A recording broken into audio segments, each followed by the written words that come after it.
Harris is fighting for a future that strengthens our democracy, protects reproductive freedoms, and ensures that every person has the opportunity not just to get by, but to get ahead.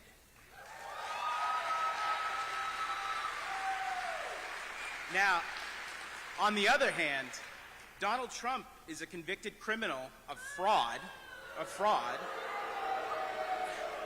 and he is running to enact his extreme and dangerous Project 2025 agenda that would roll back American rights and freedoms, hurt the middle class, and threaten our democracy. Now, this weekend marks 100 days until Election Day. Just 100 days to come together and elect officials who will stand up for our rights and values. I don't have to tell you this, but there is so much at stake this election. And every moment is going to count between now and Election Day. That's why I'm going to be organizing, knocking doors every day between now and November 5th.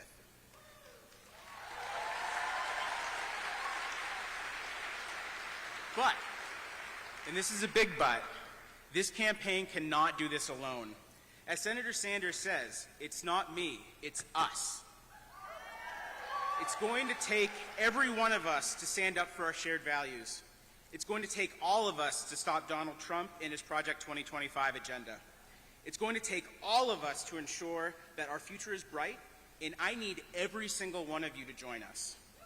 Knocking doors in your community is the biggest impact that you can have in making sure we turn out our voters to win. So guys, gals, non-binary pals, we're counting on you to join us. We are counting on you to join us. I'll be walking around the crowd with my clipboard. If you see a devilishly handsome black man with a clipboard, go sign up for a canvas. I'm hiring field organizers. Come apply with me. We need to do this together, and I know together we are strongest. Thank you, everybody. Thank you for being here.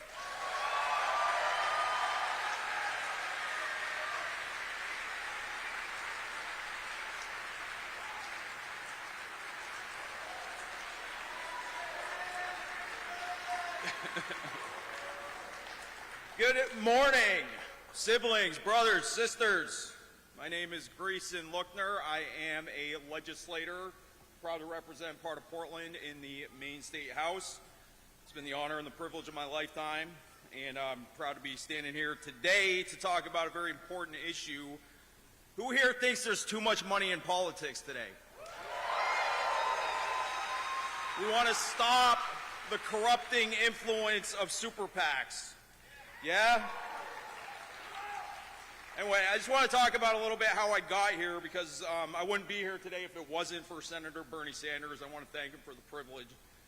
First time I ever heard Bernie Sanders speak, I was working at a homeless youth shelter making $9 an hour, and I had to stay up all night to make sure these kids didn't run away. And I was watching C-SPAN to stay awake, which I don't recommend you do ever. But Bernie Sanders comes on. It's his voice at 2 in the morning, talking about wealth and income inequality, talking about how the wealthy, candidly speaking about how the wealthy use their wealth to corrupt the political process. And that was the first time I had ever heard an elected official speak openly and honestly about the corrupting influence of big money in politics. So anyway, Maine's been on the forefront of addressing this issue. We have a clean election system for state level offices, so you don't have to go. So you don't have to have rich friends or beg money from wealthy special interests to run for office. You can just qualify. Some towns have followed suit, like Portland, and it's a great system. But we need to do more. We need to overturn Citizens United.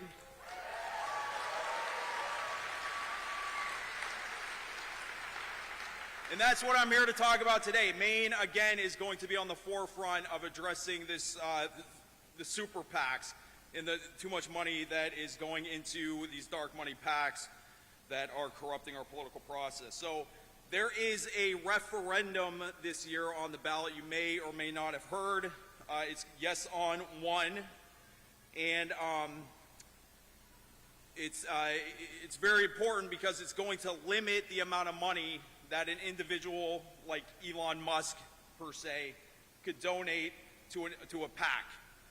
And that's really important because we have the right in this country to be free from corruption, and we have this opportunity in Maine to limit the amount of money that an individual can donate to a PAC to $5,000.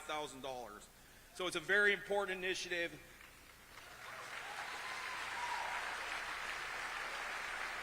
It's going to eliminate super PACs and stop out-of-state billionaires and big corporations from spending unlimited amounts of money to influence Maine elections. So it's going to return power back to the Maine people, and anybody who cares about the future of democracy, which I know you all do, that's why we are here today, is going to be coming together to support this initiative. So Yes on One is the change we need to end the corrosive influence of big money in politics and give more voice to Maine voters. So you can get involved in this campaign.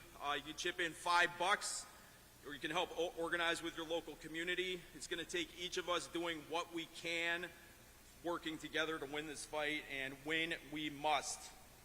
So you can get involved by visiting citizens-to-end-superpacs.org. This is the fun part. I know everybody's got their phones out. You're going to go right to this link. Again, that is citizens-to-end-superpacs.org. Please talk to your friends and neighbors about voting yes on one. You can even talk to that, wacky uncle or that, comes around at Thanksgiving, or your brother or your cousin. It's always a guy for some reason. Who's got a little bit, some radical views that you might not agree with, because yes on one has broad political appeal. It cuts through the divide. 80% of Mainers agree that we need to limit money in politics. So please do what you can to protect Maine and democracy. Vote yes on question 1, and I am grateful for your time. Next, I want to introduce a union sister. Her name is Kimberly Talbot, and she's going to get up here and talk to you about the organizing she's doing. So anyway, thank you all for your time. Solidarity.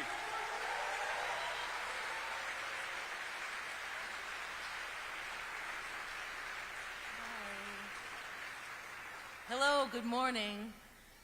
A little over 28 years ago, I was a single mother of one, 7 months pregnant, working at a Friendly's restaurant as a cook and shift supervisor, making $5.25 an hour. The telephone company, then known as 9X, was hiring. So I put on an extra large shirt, took 2 buses out to Davis Farm Road, sucked in my belly, and filled out an application. Thankfully, I was hired, and on day 1, being a descendant of U.S. postal workers and longshoremen, I proudly filled out my union card for IBEW Local 2327. Woo!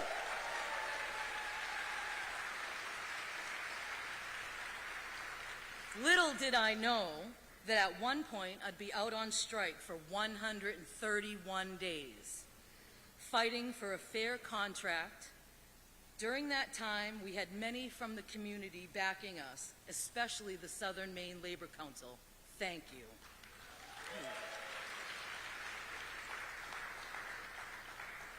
Union workers are dedicated professionals who advocate for fair wages, safe working conditions, and respect on the job. By banding together, we strengthen our voices and drive positive change in the workplace, ensuring that every worker is valued and treated with dignity. Union workers are the backbone of collective strength. Singing union songs amplifies this unity, celebrating shared goals and honoring the legacy of past struggles. It boosts morale, fosters solidarity, and keeps the spirit of the labor movement alive. So, let's all sing my personal favorite, Solidarity Forever. Please join me. 3, 2, 1. Solidarity forever, solidarity forever, solidarity forever, for the union makes us strong. When the union's inspiration through the workers' blood shall run, there can be no greater power anywhere beneath the sun. What force on earth is weaker than the feeble strength of one? But the union makes us strong. Ready? Solidarity forever. Solidarity forever. Solidarity forever. For the union makes us strong. It is we who plowed the prairies, built the cities where they trade, dug the mines and built the workshops, endless miles of railroad laid.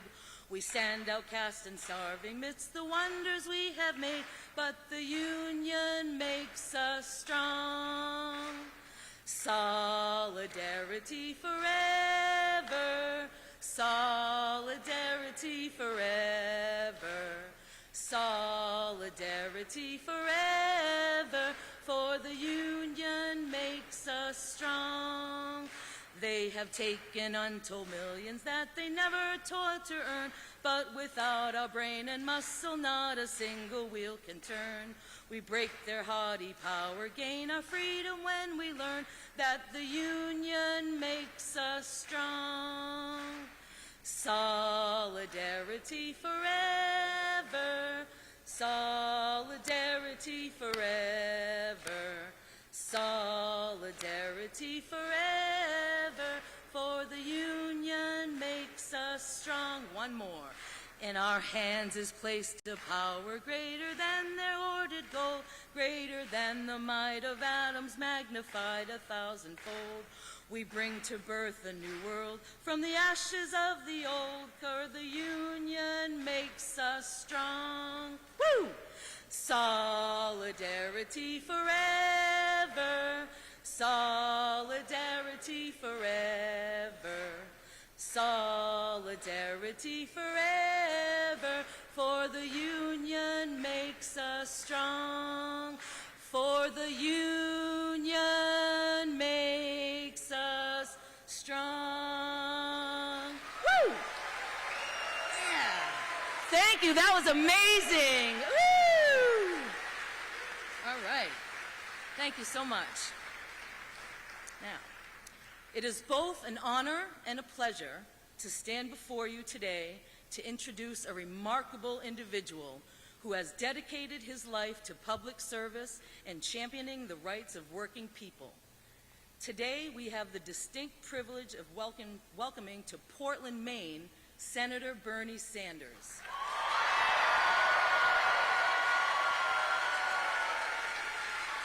Senator Sanders, oops, I'm sorry.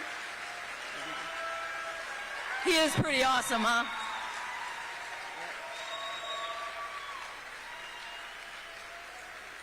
Senator Sanders has been a tireless advocate for the values that matter most to many of us: economic justice, social equity, and a government that works for everyone, not just the wealthy few.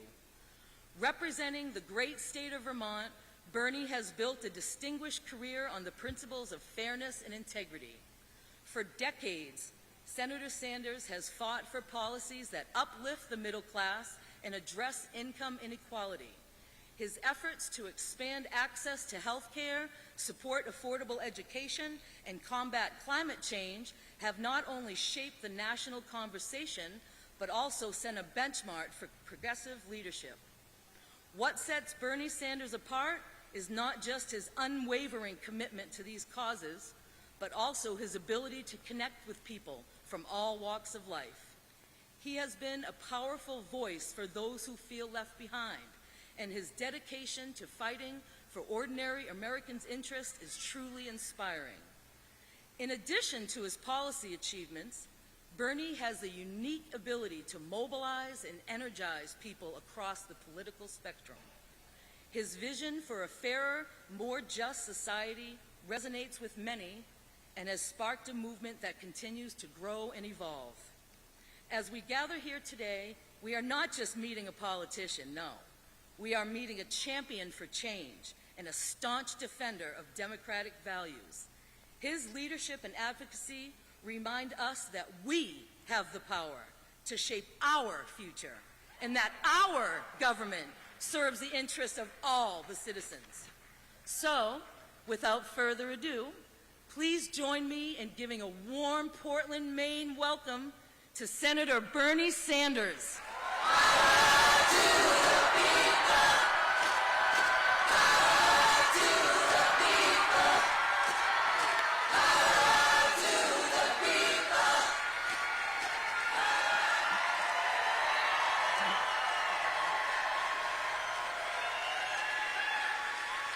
Senator Sanders, sorry, that's your applause. Senator Sanders, thank you for being here and for your steadfast dedication to making our country a better place. Ladies and gentlemen, Senator Bernie Sanders.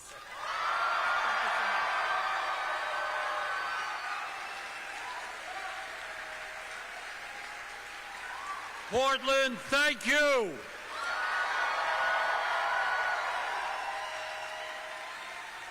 And let me thank Kimberly for that beautiful introduction. It's hard to follow that. I don't know what I can say to follow that. And also thank Kimberly for singing Solidarity Forever, which is one of my very favorite songs. I also want to thank Griffin Sherry and David Mallett and his band, and Dylan Murray for the field pitch. And I also want to thank State Representative Grayson Lookner. What you are trying to do in Maine to limit the power of super PACs is extraordinarily important. Congratulations, Maine.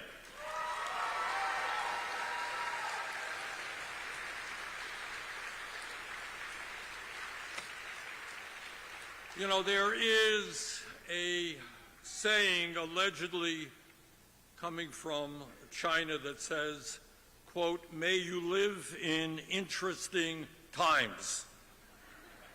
Well, we are living in interesting times. So I'm here for a few reasons. First, it goes without saying that we must do everything that we possibly can in the next 3+ months to defeat Donald Trump.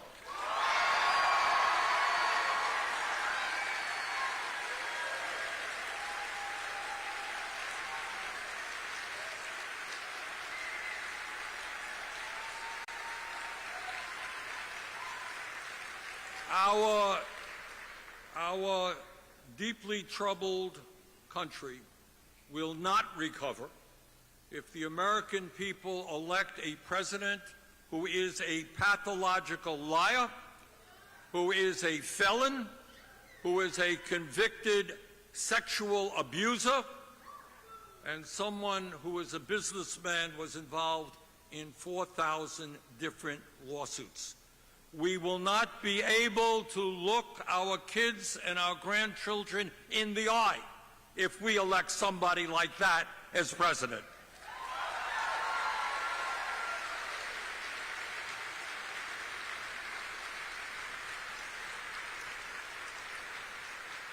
Women for decades in this country have struggled to attain first-class citizenship. We're not going to elect a Donald Trump who will deny women the right to control their own bodies.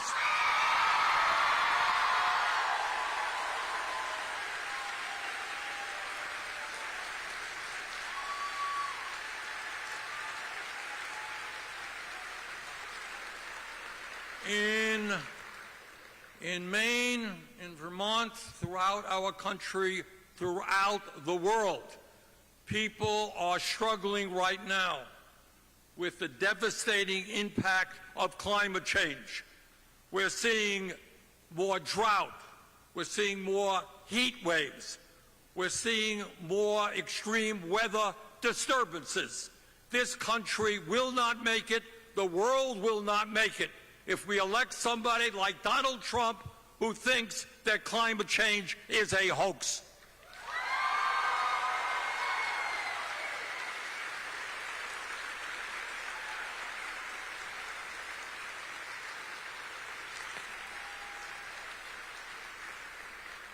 Too many brave men and women have fought to defend American democracy. Some of them died. This country will not do well, will not survive, if we elect a president like Trump, who has spent years undermining the very foundations of American democracy, and who just recently told us that he will not accept the election results in November unless he thinks that they are fair. Well, Mr. Trump, in America, we play by the rules. Sometimes you lose. You're going to lose this election. Accept the results.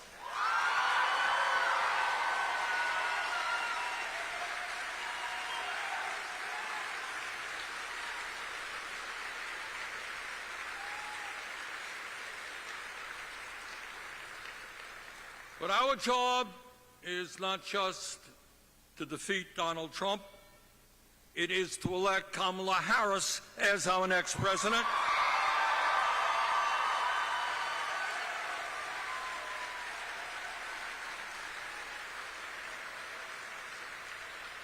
And let us be clear, this is going to be a tough, tough election. Maine is one of the battleground states. Just came from New Hampshire, another battleground state. And the progressive movement, in my judgment, has got to do everything we can to get out on the streets, to knock on doors, get on phones, get on social media, and do everything that we can to elect the vice president.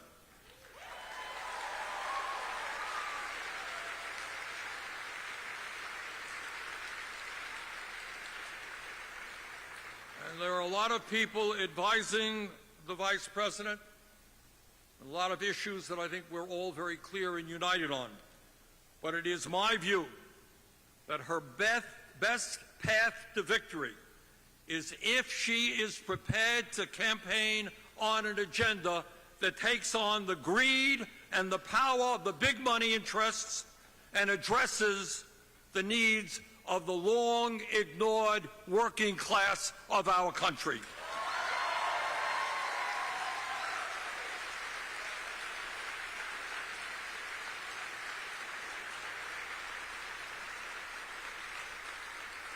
And the very good news in that regard is that she can build on the very good work that the Biden-Harris team has done over the last 3.5 years.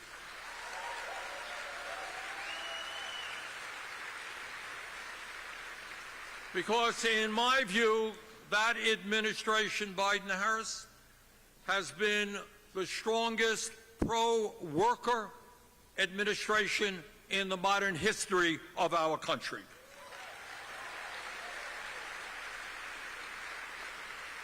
Now, some of you may recall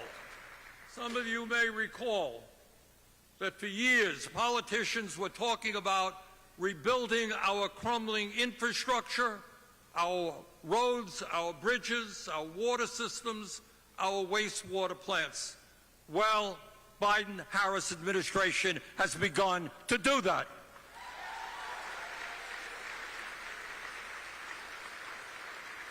And in fact, we have invested more money in infrastructure than any administration in the history of the United States of America.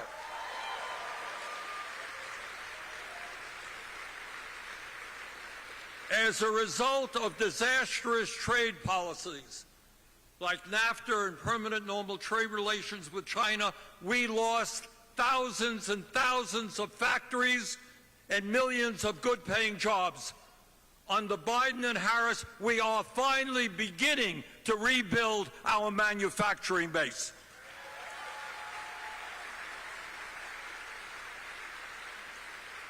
For years, politicians talking about the high cost of prescription drugs, and I was one of those politicians. Finally, we're beginning to make some progress in taking on the greed of pharma and telling them they're not going to charge us 10 times more for the same drugs that are existing in other countries.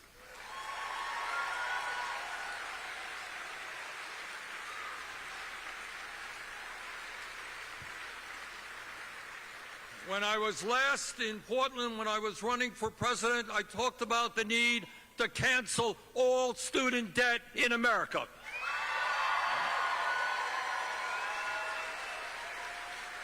Well, Biden-Harris team hasn't done that yet, but they have canceled student debt for 5 million Americans. No small thing.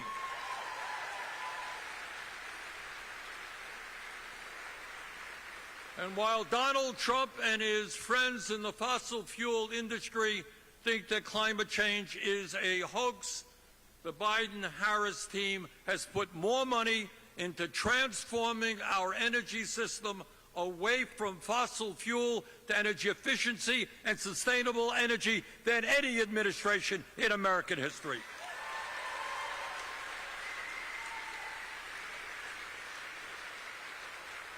So the good news is that the Vice President has a strong record to run on, but that record is not enough. It's something to be proud of what you've accomplished, but it's also imperative that you look to the future. People want to know what is going to happen in the next 4 years, and that's something that I want to spend a minute on right now, because despite what the corporate media will tell you, real politics is not a personality contest. It is not a sporting event about who wins or who loses. It's not about which party best markets their candidate and which entertainers support them. It is about acknowledging the reality that tens of millions of people in our country are struggling every single day to put food on the table and to take care of the basic necessities of life.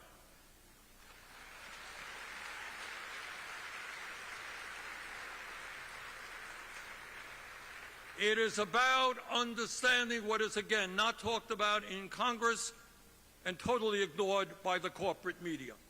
And that is that we have more income and wealth inequality in this country today than we have ever had in the history of America.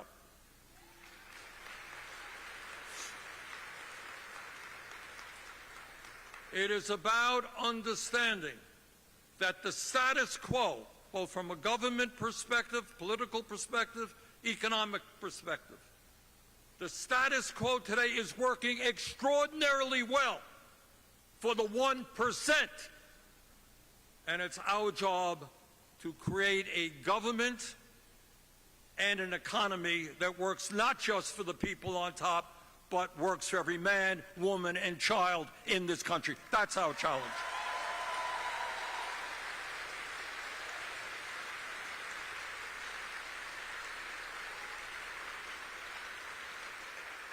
The American people from coast to coast, many, many people are angry and they're frustrated. And it is important to understand why that is the case. And one of the reasons that the people are angry, and we don't talk about this at all, and the point that I'm trying to make this morning, and I'll be repetitious on this, is that you can turn on the TV and you can watch it 24 hours a day, but some of the most important issues facing our country are not going to be seen on the TV. They're not going to be discussed in Congress. But we have got to recognize that over the last 50 years, 50 years, despite all of the explosions we have seen in technology, despite the huge increases that we have seen in worker productivity, the average American worker today in real inflation accounted for dollars is earning less than he or she did 50 years ago. That is unacceptable.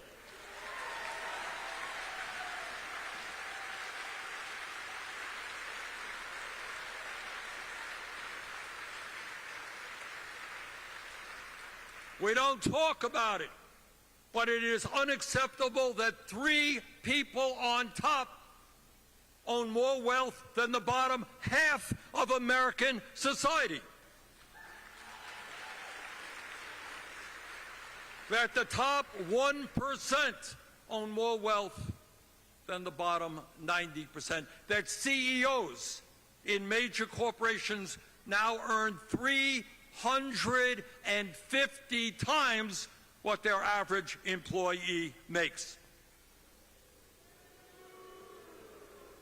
It is not acceptable, and we have got to bring these issues to the table, and we've got to fight to change it. That at a time when the billionaire class has never ever had it so good, where corporate profits are soaring, not acceptable that 60% of our people are living paycheck to paycheck. I grew up in a family that lived paycheck to paycheck. I expect many of you did.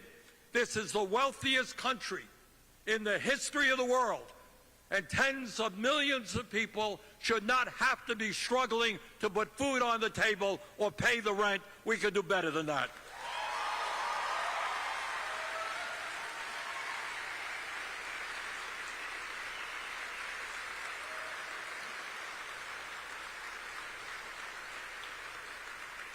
But it is not only the injustice of massive income and wealth inequality, where the billionaires are flying off to space, where they own dozens of homes. Just did a hearing the other day by some guy who's wrecking a healthcare system, who has a $15 million fishing boat and a yacht and planes. It's above and beyond that. It is also about the reality that our economy is being controlled by fewer and fewer large corporations. Today in America, you got 3 Wall Street investment firms, BlackRock, Vanguard, and State Street, control $20 trillion in assets. 3 Wall Street firms control $20 trillion in assets and are the major stockholders in 95% of S&P corporations. That is unbelievable power. And by the way, one of the best appointments of the Biden administration has been Lina Khan, the chair of the FTC.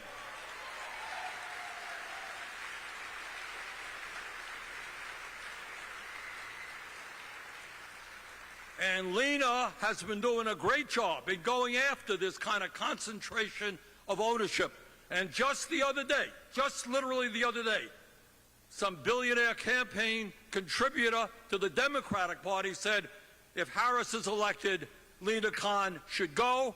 I say no. Lina Khan should stay and continue her great work.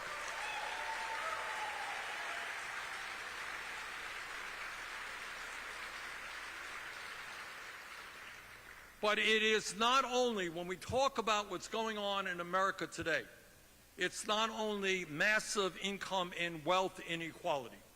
It is not only outrageous levels of concentration of ownership. These billionaires are not just putting their money into yachts and their own private jets. It's not enough for them to own the economy. They now want to own our democracy. We cannot allow that to happen.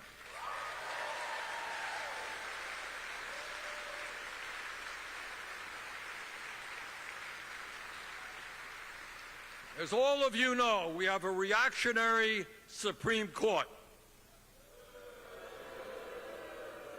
You're understating what they have done. Worse than that.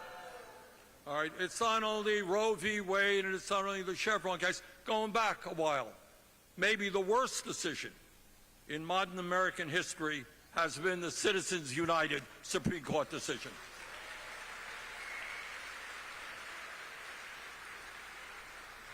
And in that outrageous decision, pushed by the Republican leadership, what Citizens United says is that you get one vote and you get one vote, but if you're a billionaire, you can pour hundreds of millions of dollars into the political process to elect candidates who represent your interests and defeat those candidates who stand up for working people.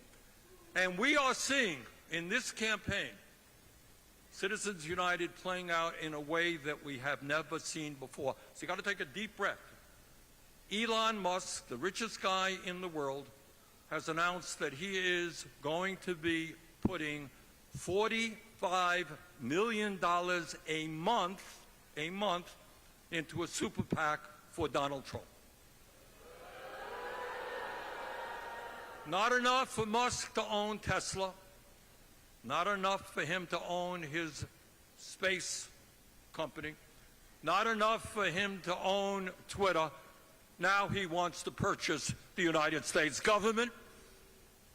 And it's not just Musk. You got dozens of billionaires, often in the fossil fuel industry, putting huge amounts of money into Trump's campaign, and billionaires putting money into the Democratic campaign as well. Our job must be to demand, and this, by the way, runs across political views, Republicans supported, Democrats, independents. We have got to end this outrageous Citizens United Supreme Court decision and move to public funding of elections.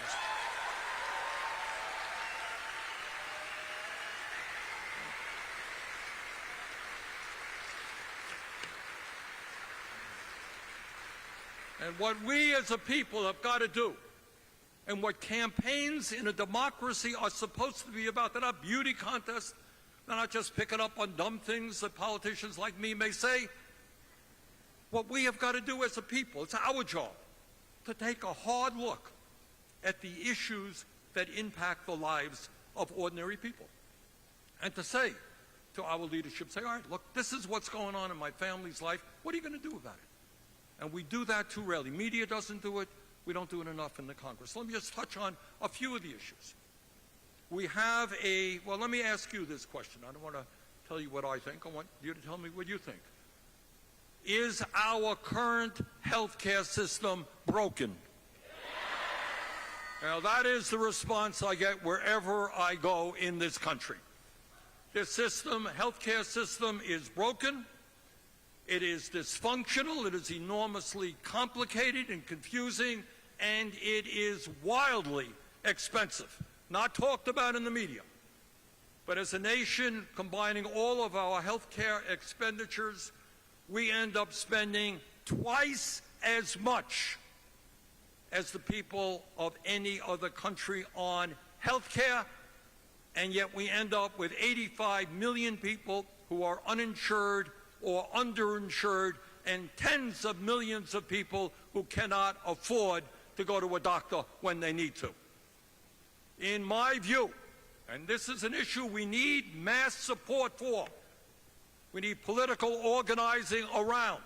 If every other major country on earth can guarantee health care to all of their people, we in the United States of America can make health care a human right.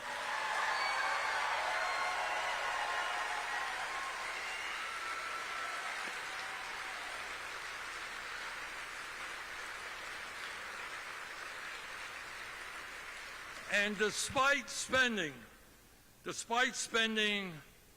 over $13,000 on health care for every man, woman, and child, family of four, $52,000. Despite that, our life expectancy, which may be the most important indicator of how a system works, our life expectancy as a nation is significantly lower than countries all over the world, countries that are much poorer than we are. And let me tell you something else which is never discussed, but which is an unspeakable outrage, is that if you're working class in America, or if you're poor in America, you are going to live 10, 15 years shorter than the people on top.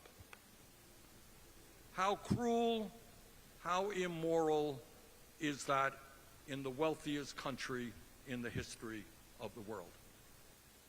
And the reason for that, like so many other factors, is that the healthcare system is not designed to provide quality care to all of our people in a cost-effective way. It is designed to make huge profits for the insurance companies and the drug companies and the investors in those industries, and it is doing just that.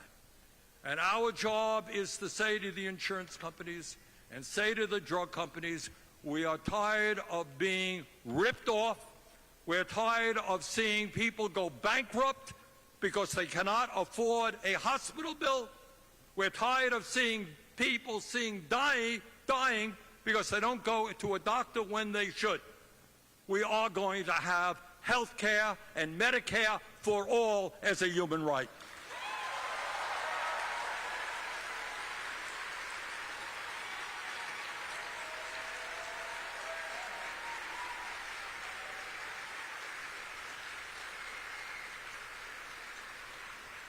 I'm chairman of the Senate committee, which deals with health care and deals with prescription drugs. We're making some progress.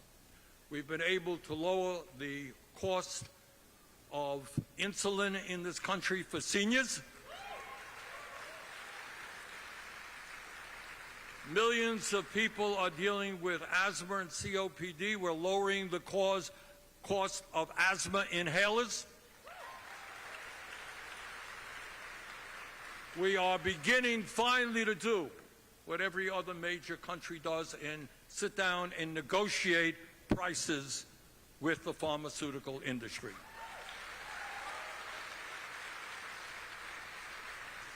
But we have got to do more than that. Bottom line is that in America, we should not be paying 10 times more for the same drug sold in Canada or sold in Europe. We're going to tell the drug companies they're going to charge us the same prices they charge people all over the world, cut drug prices in half in America.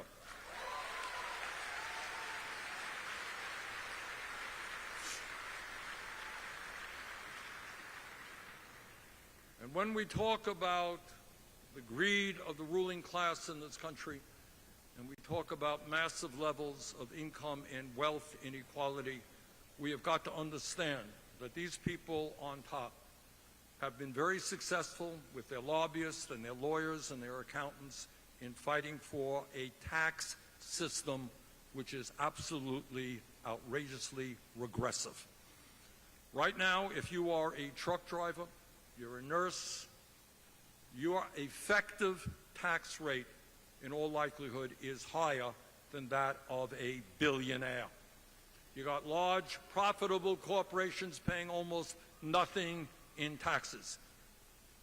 Our job right now is to tell the people on top, we are sick and tired of their greed. They are going to start paying their fair share of taxes.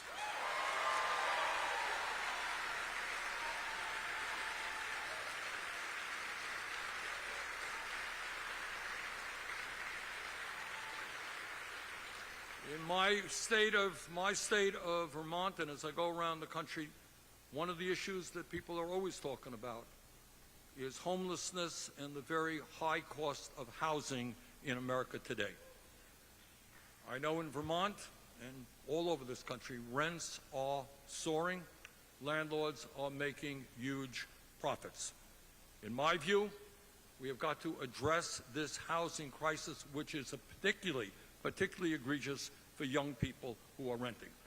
We have got to put a cap on rent increases from these Wall Street companies that own the housing.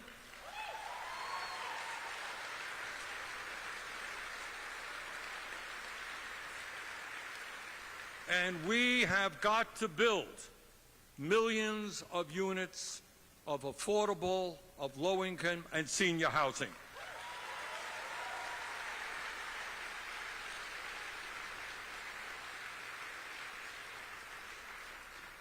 And when we take a deep breath and when we look about what's going on in our country, it's important to take a hard look at the lives of some of the most vulnerable people in our country, the elderly and the children. Today in America, unbelievably, and again, this would be understandable if we were a poor country. We're not. We're the richest country in the history of the world, but despite that, 50% of our seniors are living on incomes of less than $30,000 a year, and 25% of seniors are living on $15,000 a year or less. I do not frankly understand how anybody, let alone a senior, can live on $15,000 a year or less. And the reason for this is there are multiple reasons for it. One of them is that corporations over the years have done away with defined benefit pensions. And it's high time for us to bring back strong pensions for workers so that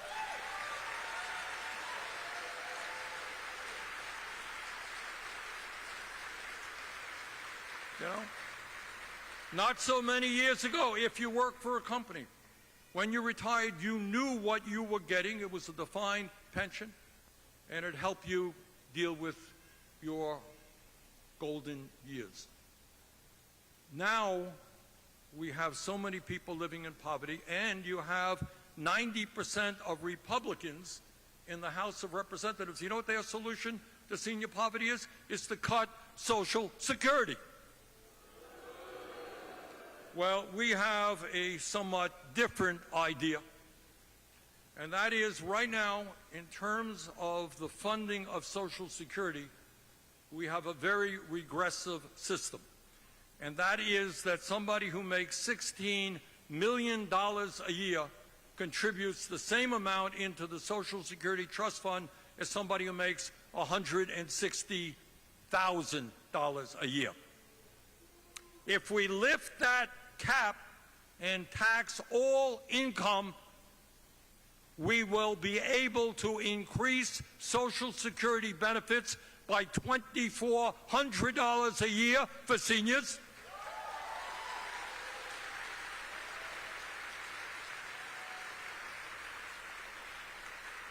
And extend the life of Social Security for 75 years. Lift the cap. Let's do that.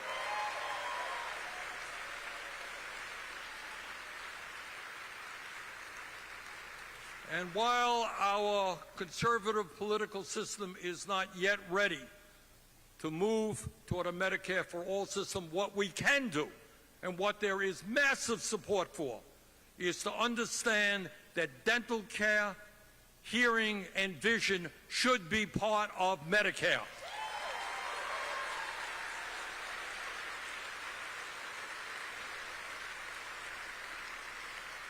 Over 90% of the American people believe that we should expand Medicare to cover dental, hearing, and vision. Let us do it.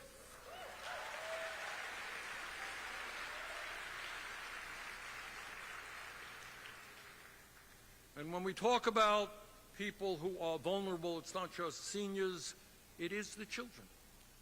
And I get so tired of going on to the floor of the Senate and hearing all of these politicians, Republicans, they love children, et cetera, et cetera. Oh, they just, their love is so effusive. Can't be controlled. And yet, as I hope all of you know, we have one of the highest rates of childhood poverty of almost any major country on earth. It is an absolute disgrace. Now, during the American Rescue Plan, and I played a role in that because I was then chairman of the Budget Committee, some of you may remember that in the midst of the pandemic, in the early months of 2021, 3,000 people a day were dying. Nurses and doctors who were working in hospitals without protective equipment, adequate protective equipment. Hospitals were being flooded with COVID patients. People were not going to work. Unemployment was soaring. During that period, I will never forget, I live in a middle-class neighborhood in Burlington, and on a given day, there were hundreds and hundreds of cars lined up for emergency food packages given out to people who in a million years never would have believed that they would be having to accept emergency food from the National Guard. That's where we were then. But we got together with the Biden-Harris team, and then we had 50 Democratic senators in the Senate and a small majority in the House. And we worked on something called the American Rescue Plan. And what we did is we said, look, we are suffering at that point the worst economic downturn since the Great Depression. We're suffering from the worst public health crisis since the Spanish flu. of 100 years ago. We have got to respond to the needs of working class people, middle class people in this country. And what we did, as you may recall, is we provided $1,400 for every man, woman, and child in this country. At a time when people were desperate, we put money into their pockets.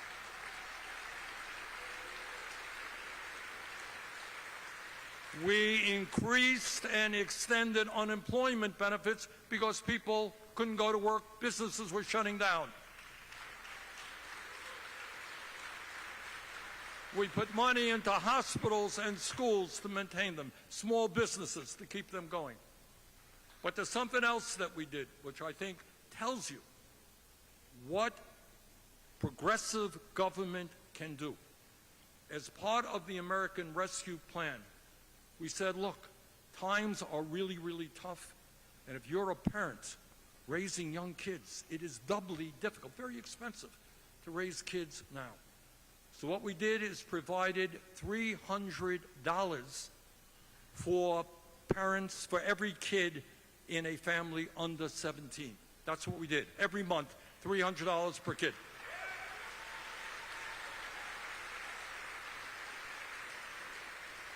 And do you know what that one piece of lead, that one provision, which was part of a $1.9 trillion bill, that one provision, $300 a month per child, cut childhood poverty in America by almost 50%.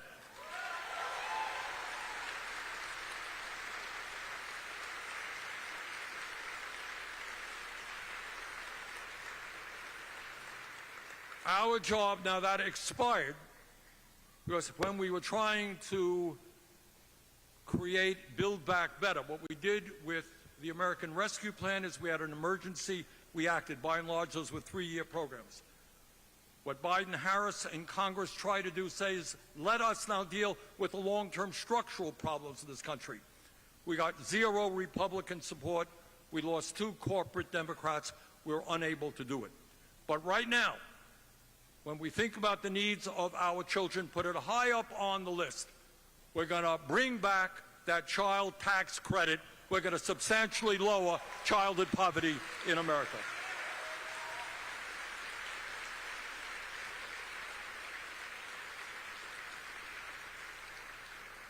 So, brothers and sisters, as we think about a lot of the problems that we face, I want to mention to you some really good news. And that is that right now we are seeing a revitalization of the trade union movement in our country.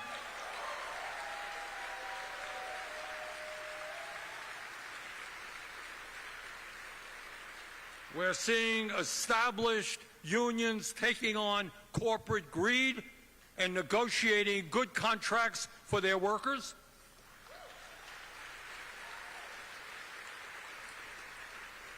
We are seeing young people join unions in a way that we have never seen before.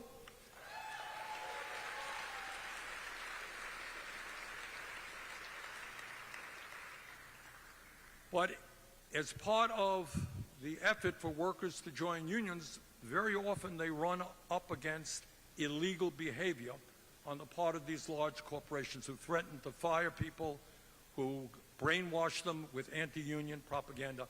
And that is why we must pass the PRO Act to make it easier for workers to join unions.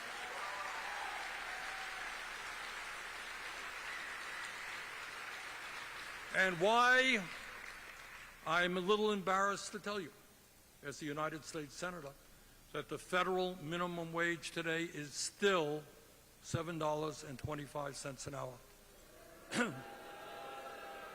Millions of workers in America earning starvation wages, working incredibly long hours, 2 jobs, 3 jobs, trying to feed their families. We have got to raise that federal minimum wage to a living wage.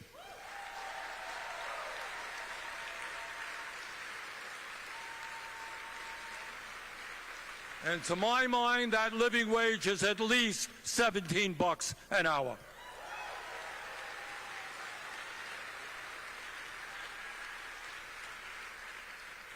So before we take a few questions, I want to circle back to where I began. This is, in fact, the most important election in our lifetimes.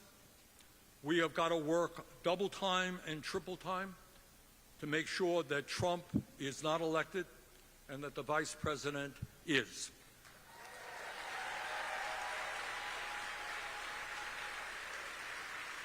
But at the same time,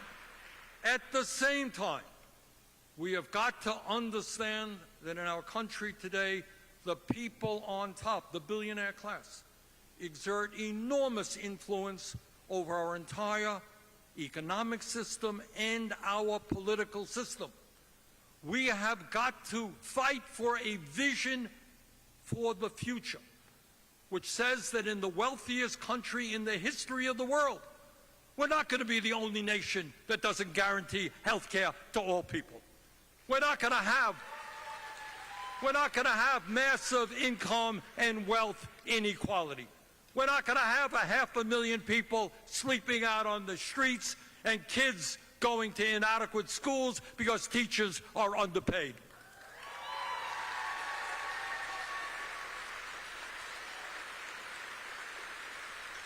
We're not going to deny the reality of climate change. We're going to put millions of people to work transforming our energy system away from fossil fuel.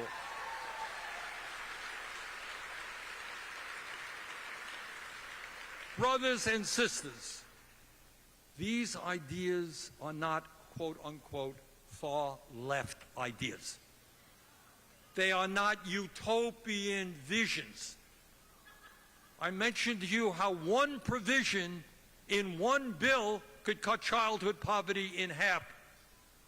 We can do that in health care. We could do that in prescription drugs. In terms of education, who does not understand that in a highly competitive global economy, we need the best educated workforce? It is insane for people to have to go deeply in debt in order to get the education they need.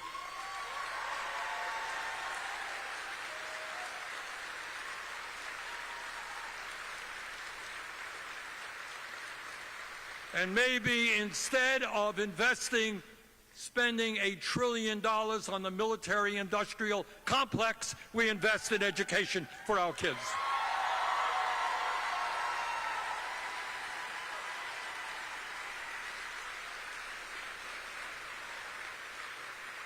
So, brothers and sisters, we have a twofold task in front of us. We have to defeat Trump. We have to elect Kamala. But equally important, we have to keep our eyes on the prize.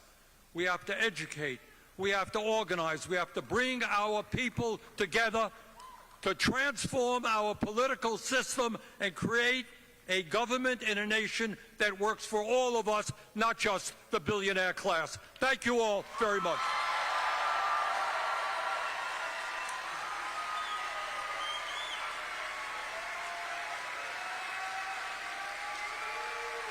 Thank you.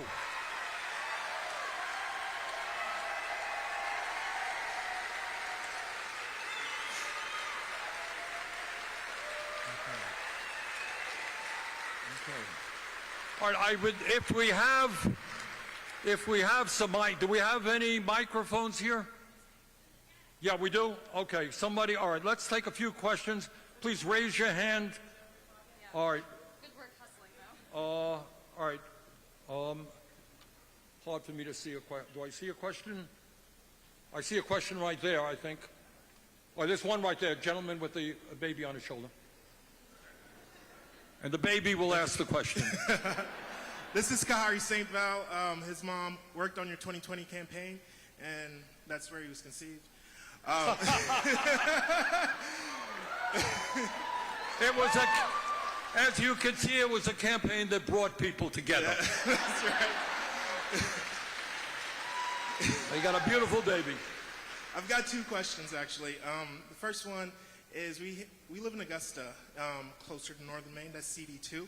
And our representative is Jared Golden, who is, to me, very right-wing. And my question for you is kind of an organizing question. How do we reel him in while still because it is a conservative district, while still allowing him to appeal to the more conservative part of the electorate. I know that it is a conservative district, and we're heading up to Bangor as soon as we leave here to see what we can do to rally people up there. Look, at the end of the day, you know, at the end of the day, any good politician who wants to get reelected has got to listen to the people, and the people have got to make their views very clear to members of Congress and members of the Senate. So my suggestion is make it very clear as to what you stand for and what you would like him to do. Nothing more complicated than that. All right, maybe another question. Oh, I see a hand right over here. Yeah, there's a woman right out here in front.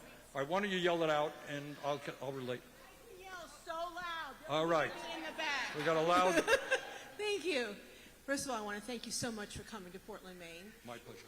And I also want you to talk about why we need a trifecta, why we need the House, Good, the good. Senate, the presidency, Good. and what we can all do to make that happen. Good. Even though we don't like Jared Golden, we're going to push for people to vote for him because we need to have a trifecta. Okay, thank you.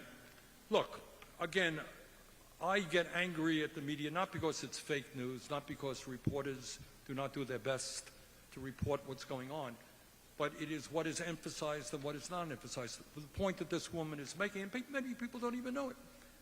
All right, if Kamala Harris, God willing, is elected president, and she has a Republican House and a Republican Senate, we're not going to accomplish anything. Period. End of discussion. So if you are sympathetic to any of the things that I've been talking about, and I know that most of you believe in, you got to elect a Democratic House, and there's a good chance that that will happen. Got to do that. And you got to elect a Democratic Senate as well. And while we do that again, and politics is, you know, it's kind of complicated stuff. It's not so easy. It's short-term thinking. It's long-term thinking. Short-term, absolutely. Elect Kamala, elect the Democratic House, elect the Democratic Senate, and then the day after, demand that the President, the House, and the Senate start standing up for working-class people.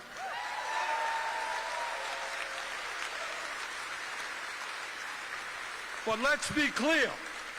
Let's be clear, in spite of some of their recent remarks, if anybody here thinks that the Republican Party gives a damn for the working class in this country, you are terribly mistaken.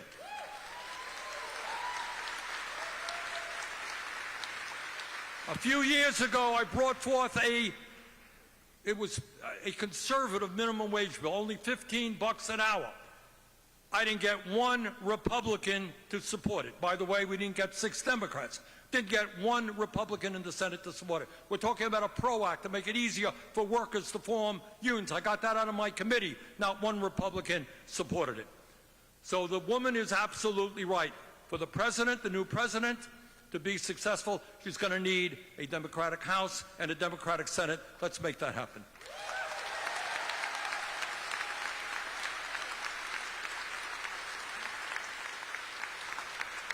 Okay, I see a hand right here. Good. Okay, yeah. Thank you. There are a lot of uncommitted voters right now. Oftentimes young people and people like myself who are absolutely wanting to see Donald Trump defeated. But the big issue facing us that is not just about what I'm to say, but is about us, is Gaza.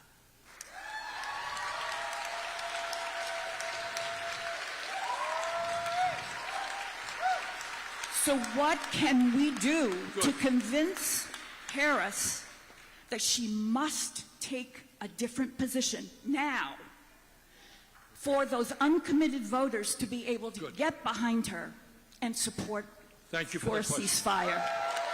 Okay. Thank you very much. Thank you very much for that question. I want to do something right now. I really want to ask you a question. This is a very contentious issue. I'm going to answer that woman's question, but I want to ask you a question right now. How many of you support the position of the Biden administration on Israel and Gaza? Please raise your hand. Raise your, hold on. No, I don't want booze. There are people who do. How many, and don't be afraid of raising your hand. How many people do support that? How many people do not support it? Okay. From what I'm seeing is a very significant majority of people do not support it. I do not support it. All right. Now, the woman has asked a very important question, both from a policy point of view and a moral perspective, as well as a political perspective. And let me just take a minute to tell you my views on the issue, what I've been trying to do. On October 7th, a terrorist organization called Hamas invaded Israel, killed 1,200 innocent men, women, and children, sometimes brutally, and took several hundred people captive. In my view, Israel, like any other country, had a right to defend itself and go after Hamas. But what Israel and its right-wing extremist government did not have a right to do is to wage total war against the Palestinian people.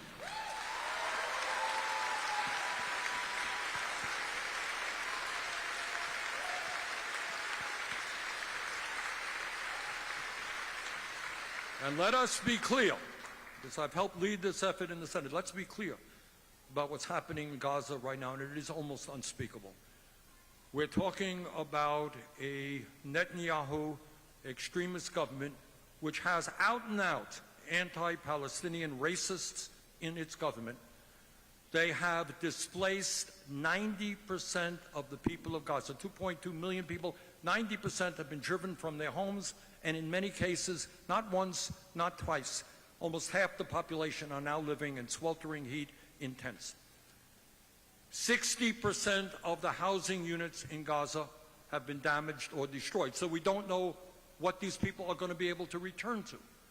The healthcare system, most of the hospitals have been destroyed, and those that remain are only partially operable. There are 12 universities in Gaza. Every single one of them has been bombed. The civilian infrastructure of Gaza, water systems, wastewater plants, bombed, raw sewage, creating disease into the streets, clean drinking water, hard to find. In my view, given the reality that what Netanyahu and his government are doing in creating one of the worst humanitarian disasters in modern history, which now includes, over many months, the blocking of humanitarian aid coming in, so that we're looking at hundreds of thousands of people facing hunger and starvation. In my view, U.S. taxpayer money should not go, not 1 cent should go to prop up the Netanyahu government and this type of behavior.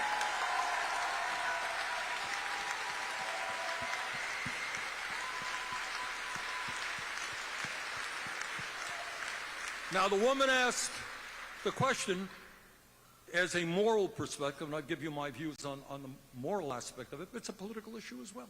Just as you said, you're absolutely right. There are many, many people who desperately want to get rid of, make sure that Trump doesn't get elected and want to elect Kamala. But they're concerned. How do we change it? I will tell you that on this issue, President Biden, I am a friend of President Biden, and I've been very supportive of a lot of his domestic initiatives, which, as I indicated, I think he has been the most pro-worker president in the modern history of this country. But on this issue, he is wrong. And I think that what we have got to do is make sure, and I can't even explain to you why there are so few Democrats in the Senate, at least. There aren't more than, I would say, 6 or 7 out of 50 or so Democrats in the Senate who are prepared to vote against money for Netanyahu. And they are, that's right, it has a lot to do with AIPAC, it has a lot to do with money in politics. And by the way, poll after poll shows that the American people are not supportive of what Netanyahu is doing.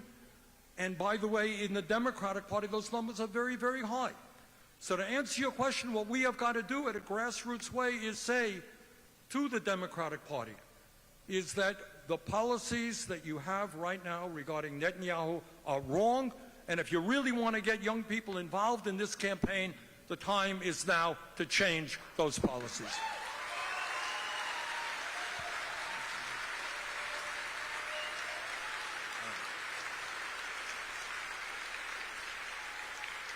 All right, listen, we got to get up to Bangor. I just want to, this is a great turnout, and it's been a great meeting. These are pivotal moments. We're in a pivotal moment in American history. Don't sit this one out. I know that there are concerns about a lot of things, but let's go out there. Short term, let us defeat Trump and elect Kamala. Long term, let us work hard to transform this country and make it the nation we know it can become. Thank you all.